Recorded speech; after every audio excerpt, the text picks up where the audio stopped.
So overall, yeah, we're starting to heat up, especially to the west where they're already seeing temperatures approach 92. So overall, we're still kind of in the 70s. Further north, we still got a little bit of influence of a northeast flow. That's why we've kept into the 60s to the north too, and cloud cover.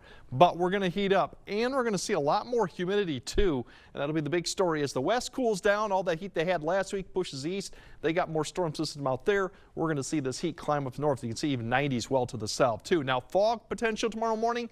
It's going to be out there, but I think east more of the river, we're going to start seeing those winds increase a little bit more loft above the surface. So that may help keep a lot of it become widespread. But river valley areas, more prone areas like that will probably see another round of fog, and it could be dense into about 8 or 9. You can see a lot of this right here is either low cloud cover or fog. A better chance of that being northeast of the area. But otherwise, we'll have a few serious clouds in the afternoon. You can see that coming through the area. And then we do have a little bit of a disturbance coming from the west. The front's going to be getting closer. That activity is likely to weaken as it comes through, but we will see an increase in cloud cover throughout the afternoon and evening. And some of this may actually develop into a shower later Friday evening. But right now, that's a low chance. I think a lot of this will fall apart and precipitation won't reach the ground, but that threat exists across the area. And that will continue overnight as these disturbances come through. Now, Saturday morning, we could start off with a little bit of cloud cover and even some precipitation here going on. You can see Friday night into Saturday morning. So that is the potential here. Further north and east you go, probably will start off pretty good for Saturday. That shower chance is there for a little bit Saturday morning and then less in the afternoon. Now, the other thing to deal with for the weekend, minus that shower potential for Saturday morning, is another round of fog coming Sunday morning too once again. And you can see it right here develops really this low overcast, which either is going to be low clouds or fog. So Sunday morning could be something to keep in mind of if you're waking up early to go anywhere. You could see some fog issues. We'll have to keep an eye on this. The bigger difference is going to be it's much warmer. And then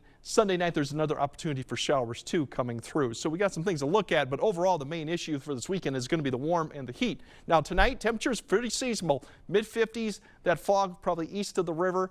Tomorrow, more 80-degree weather out there, low to mid-80s. Maybe hitting 80 as you go further north.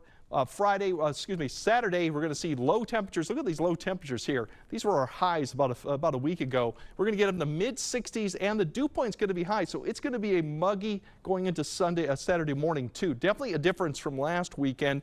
And Saturday, we could see some 90s once the cloud cover comes out of the place, and that we'll have to keep an eye on. If the clouds do linger, it may keep us down a little bit, but still I think we'll see a lot of areas at least in the mid to upper 80s and 90s. And Sunday, kind of a repeat performance too. That's the other thing. And look at these dew points coming right there.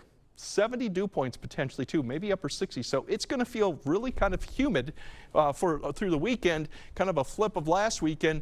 Rain chance comes in Sunday night into Monday, and then it gets more active towards the second half of next week, and we start falling back to where we should be by Friday. So this is going to be a stretch. Like I said, it's a difference from what we had for a long time. So like I said, stay hydrated while you're out there, because it's just going to be kind of a shock to the system seeing some of these conditions again. Yeah, that last stretch of summer is looking mighty fine to me. All right, thanks, Greg.